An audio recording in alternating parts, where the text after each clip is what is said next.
नमस्कार दोस्तों। पिछली वीडियो में हमने अध्याय 9 तक सुना चुके हैं। अध्याय 10 को विभूति योग कहा गया है। विभूति का अर्थ है ईश्वर की महानता, ऐश्वर्य और दिव्य शक्तियां जो संपूर्ण सृष्टि में व्याप्त है। इस अध्याय में भगवान श्री कृष्ण स्वयं अर्जुन को बताते हैं कि किस प्रकार वे संपूर्ण ब्रह्मांड में व्याप्त हैं और हर महान, दिव्य एवं अद्भुत वस्तु उन्हीं की विभूति है। श्री कृष्ण अर्जुन से कहते हैं कि न तो देवता और न ही महर्षि उनके वास्तविक स्वरूप को पूर्णतः जान सकते हैं, क्योंकि सभी का उद्गम उन्हीं से है। वे ही सबके आदि, मध्य और अंत हैं। जो मनुष्य भगवान के इस अनंत स्वरूप को जानकर भक्ति करता है, वही सच्चा ज्ञानी कहलाता है। ऐसा भक्त दृढ़ निश्चयी होकर सदैव भगवान के नाम स्मरण और ध्यान में रत रहता है। कृष्ण बताते हैं कि वे समस्त प्राणियों का आत्मा है। उनका दिव्य वैभव अनगिनत है, परंतु संक्षेप में वे प्रमुख विभूतियां अर्जुन को बताते हैं। उदाहरण स्वरूप देवताओं में वे इंद्र है, ऋषियों में वे व्यास हैं, यज्ञों में वे जप यज्ञ, अक्षरों में वे अ हैं, ग्रहों में वे सूर्य है, नदियों में वे गंगा, योद्धाओं में वे रान है, पशुओं में वे वृषभ है, पक्षियों में वे गरुड़ हैं। अर्थात जहां जहां महानता, शक्ति, तेज, सौंदर्य या अद्भुत गुण दिखे, समझना चाहिए कि वहां भगवान की ही झलक है। भगवान कहते हैं, हे अर्जुन, इस विशाल जगत में जो भी विलक्षण, सुंदर, महान और अद्भुत है, उसे मेरी ही विभूति जानो। परंतु इन विभूतियों की कोई सीमा नहीं है। केवल एक अंश मात्र से ही मैं इस संपूर्ण ब्रह्मांड को धारण करता हूं। अध्याय 10 हमें यह सिखाता है कि ईश्वर सर्वव्यापी है। हमें जब भी प्रकृति में, मनुष्यों में, वस्तुओं में या किसी घटना में महानता दिखे, तो उसे ईश्वर की अभिव्यक्ति मानकर श्रद्धा भाव से नमन करना चाहिए। यह दृष्टि मनुष्य को अहंकार मुक्त करती है और भक्ति को दृढ़ बनाती है। अध्याय 11 गीता का सबसे अद्भुत और रोमांचक अध्याय है। इसमें भगवान अर्जुन को अपना विश्व रूप दिखाते हैं। अर्जुन अब तक श्री कृष्ण को एक मित्र, सारथी और मार्गदर्शक के रूप में देख रहे थे, परंतु इस अध्याय में उन्हें यह अनुभव होता है कि कृष्ण वास्तव में संपूर्ण ब्रह्मांड के ईश्वर हैं। अर्जुन कृष्ण से कहते हैं, हे प्रभु, आपने मुझे अपनी दिव्य विभूतियों के बारे में बताया। अब यदि आप कृपा करके अपना विराट रूप दिखाएं, तो मैं प्रत्यक्ष रूप से आपके उस अनंत स्वरूप को देखना चाहता हूं। भगवान कहते हैं कि सामान्य मानव नेत्र से उनका विराट रूप नहीं देखा जा सकता, इसलिए वे अर्जुन को दिव्य दृष्टि प्रदान करते हैं। अर्जुन देखते हैं भगवान का शरीर अनंत है, जिसमें असंख्य मुख, नेत्र और अद्भुत रूप हैं। सूर्य और अग्नि जैसे तेजस्वी प्रकाश की हजारों किरणें निकल रही हैं। संपूर्ण देवता, ऋषि, गंधर्व और दिव्य प्राणी उनके शरीर में विद्यमान हैं। संपूर्ण ब्रह्मांड उस विराट स्वरूप में समाया हुआ है। अनेक देवता और योद्धा उनके मुख में प्रवेश कर रहे हैं, जैसे समय सबको निगल रहा हो। यह रूप अर्जुन को भय और विस्मय से भर देता है। अर्जुन स्तब्ध होकर कहते हैं, हे प्रभु, मैं आपके इस विराट स्वरूप को देखकर कांप रहा हूं। कृपया मुझे अपने शांत और स्नेहपूर्ण चतुर्भुज रूप में दर्शन दीजिए। श्री कृष्ण कहते हैं, हे अर्जुन, यह विराट रूप दुर्लभ है। न तो वेदाध्ययन, न तपस्या, न दान और न ही यज्ञ द्वारा इसे देखा जा सकता है। केवल अनन्य भक्ति से ही इस रूप का दर्शन संभव है।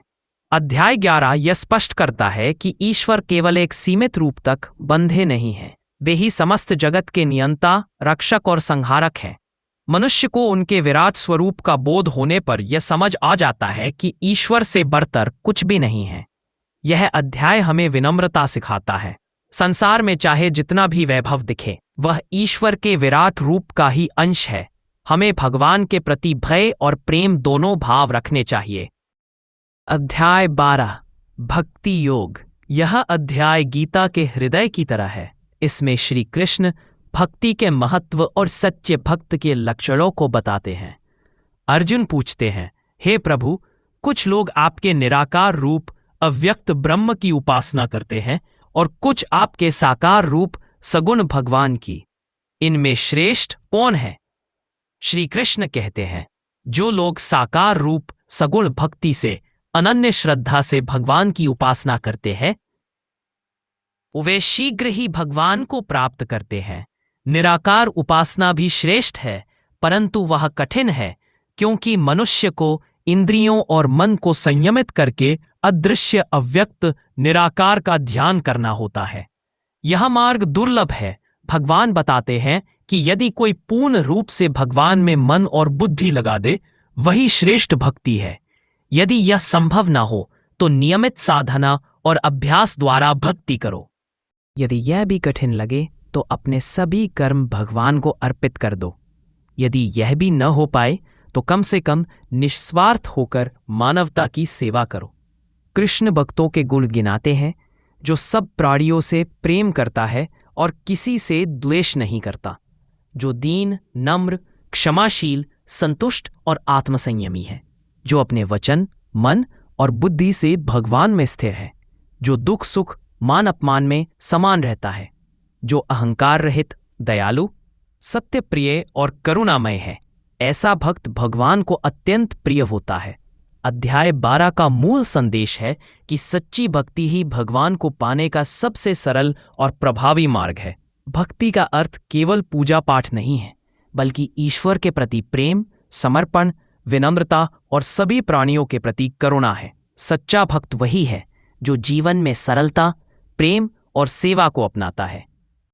अध्याय 13 को क्षेत्र क्षेत्रज्ञ विभाग योग कहा गया है।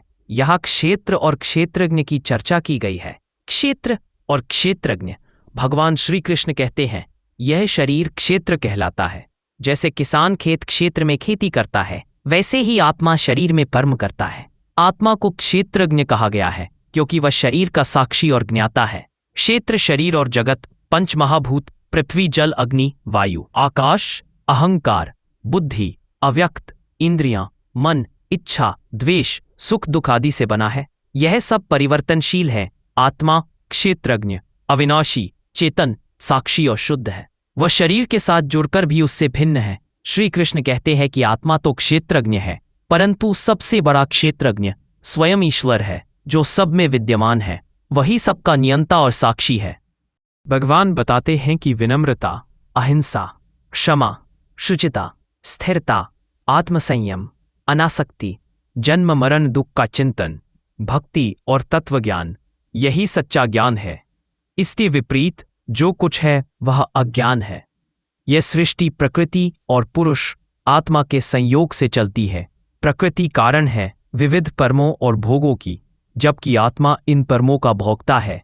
परमात्मा साक्षी, अनुमोदक, भारक और नियंता है। अध्याय 13 हमें यह सिखाता है कि शरीर अस्थायी है और आत्मा शाश्वत। हमें अपने वास्तविक स्वरूप आत्मा को पहचानकर ईश्वर के परम ज्ञान की ओर बढ़ना चाहिए। मनुष्य को शरीर के मोह में नहीं फंसना चाहिए।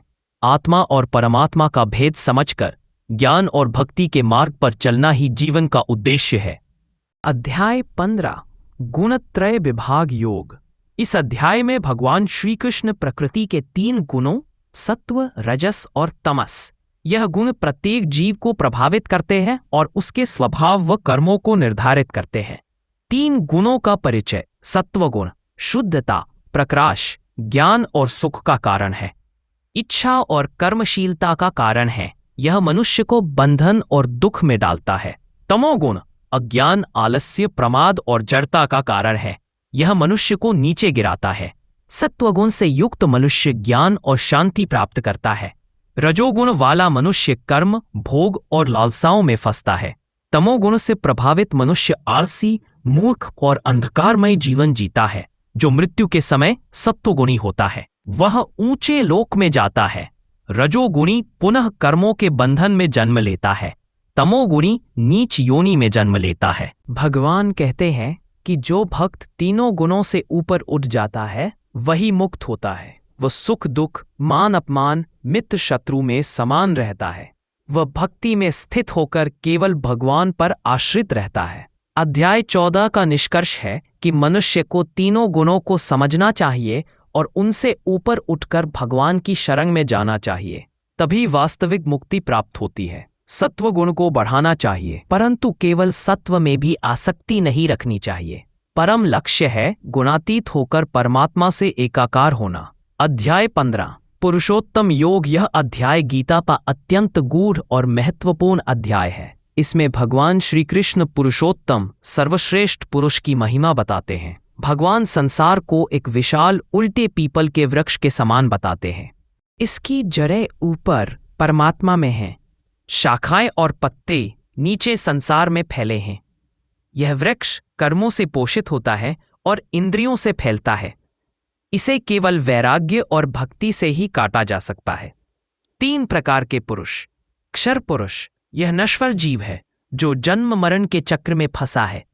अक्षर पुरुष मुक्त आत्मा है जो नाशरित है। पुरुषोत्तम, यह स्वयं भगवान है जो नश्वर और अमर दोनों से परे है। वही सबका नियंता और आधार है। जीवात्मा ईश्वर का अंश है। वह शरीर में वास करता है और इंद्रियों के माध्यम से अनुभव करता है। मृत्यु के समय वह शरीर छोड़ देता है और दूसरे शरीर में प्रवेश करता है। कृष्ण कहते हैं कि मैं ही वेदों का कर्ता और ज्ञाता हूँ। मैं ही अग्नि में वैभव हूँ, चंद्रमा में रस हूँ, सूर्य का प्रकाश हूँ और समस्त जीवन का पोषण करने वाला हूँ। अध्याय 15 यह सिद्ध करता है कि केवल पुरुषोत्तम भगवान ही परम सत्य है। जीवात्मा तभी मुक्त हो सकता है जब वह अपने आप को ईश्वर का अंश मानकर उनकी शरण में जाता है। मनुष्य को संसार रूपी वृक्ष से मोह त्याग कर भगवान पुरुषोत्तम का आश्रय लेना चाहिए। यही जीवन का परम लक्ष्य है। अध्याय 16 दैवी और आसुरी संपत्ति का विभाग योग। यह अध्याय मनुष्य के स्वभाव और गुणों पर केंद्रित है। भगवान श्री कृष्ण बताते हैं कि मनुष्य के अंदर 2 प्रकार की प्रवृत्तियां होती हैं। दैवी संपत्ति, दैवी गुण, आसुरी संपत्ति, आसुरी गुण। दैवी संपत्ति गुण निडरता, अभय, आत्मशुद्धि, ज्ञान योग में स्थिरता, दानशीलता, संयम और तप, अहिंसा, सत्य, करुणा, क्षमा, सरलता, आत्मसंयम, विनम्रता, दया, निश्चय, शांति, लोभ और अहंकार से मुक्त होना। दैवी स्वभाव वाले मनुष्य शांत, उदार, दयालु और धर्मपरायण होते हैं। वे सत्य, सेवा और भक्ति के मार्ग पर चलते हैं। आसुरी संपत्ति गुण घमंड और अहंकार, कपट और क्रोध, कठोरता और अज्ञान, लोभ और वासना, नास्तिकता और धर्म विरोध। आसुरी स्वभाव वाले लोग यह मानते हैं कि संसार बिना नियम और ईश्वर के ही चल रहा है। वे केवल भोग, शक्ति और धन के पीछे दौड़ते हैं। आसुरी प्रवृत्ति का परिणाम ऐसे लोग अधर्म, पाप और वासना में डूबकर नरक में गिरते हैं। वे बार बार जन्म मरण के चक्र में फंसते हैं। दैवी प्रवृत्ति का परिणाम दैवी स्वभाव वाला व्यक्ति भक्ति, ज्ञान और धर्म के मार्ग से परमात्मा को प्राप्त करता है और मुक्त हो जाता है। अध्याय 16 स्पष्ट करता है कि मनुष्य को सद्गुणों, दैवी संपत्ति को अपनाना चाहिए और आसुरी गुणों से बचना चाहिए। यही जीवन का सच्चा धर्म है। अध्याय 17 श्रद्धात्रय विभाग योग। इस अध्याय में भगवान श्रद्धा, आस्था और कर्मों के आधार पर 3 प्रकार के विभाजन बताते हैं: सत्वगुणी, रजोगुणी और तमोगुणी। श्रद्धा के प्रकार: सात्विक श्रद्धा, ईश्वर, वेद और धर्म में आस्था, शांत, दयालु और पवित्र भाव से पूजा। सात्विक लोग सच्चे देवताओं की भक्ति करते हैं। राजसिक श्रद्धा, धन, यश और शक्ति की आकांक्षा, दिखावे और स्वार्थ के लिए पूजा। राजसिक लोग यक्ष, राक्षस और शक्तियों की आराधना करते हैं। तामसिक श्रद्धा, अंधविश्वास, हिंसा और अज्ञान पर आधारित, भूत, प्रेत, काली शक्तियों की पूजा। यह मार्ग आत्मविनाशकारी है। आहार का विभाजन: सात्विक आहार, शुद्ध, पौष्टिक, हल्का और सात्विक भोजन, फल, दूध, अनाज। राजसिक आहार, तीखा, खट्टा, नमकीन, झंझट भरा, अधिक तेल वाला भोजन। तामसिक आहार, बासी, सड़ा दला मदिरा और मांस। तप और दान का भेद: सात्विक यज्ञ शास्त्र सम्मत, निस्वार्थ, ईश्वर समर्पित। राजसिक यज्ञ दिखावे और स्वार्थ के लिए। तामसिक यज्ञ नियमहीन, हिंसात्मक और अज्ञान से। सात्विक दान योग्य को उचित समय और भाव से बिना प्रत्याशा के। राजसिक दान दिखावे या किसी लाभ की चाह से। तामसिक दान बिना विचार, अपमानपूर्वक, गलत स्थान पर। ओंकार, तत् और सत का महत्व भगवान बताते हैं कि ओम तत् सत ब्रह्म का प्रतीक है। इसका स्मरण करके ही यज्ञ, तप और दान शुद्ध होते हैं। अध्याय 17 सिखाता है कि श्रद्धा और कर्म की शुद्धता जीवन को श्रेष्ठ बनाती है। सच्ची श्रद्धा वही है जो सात्विकता और निस्वार्थ भक्ति में आधारित हो।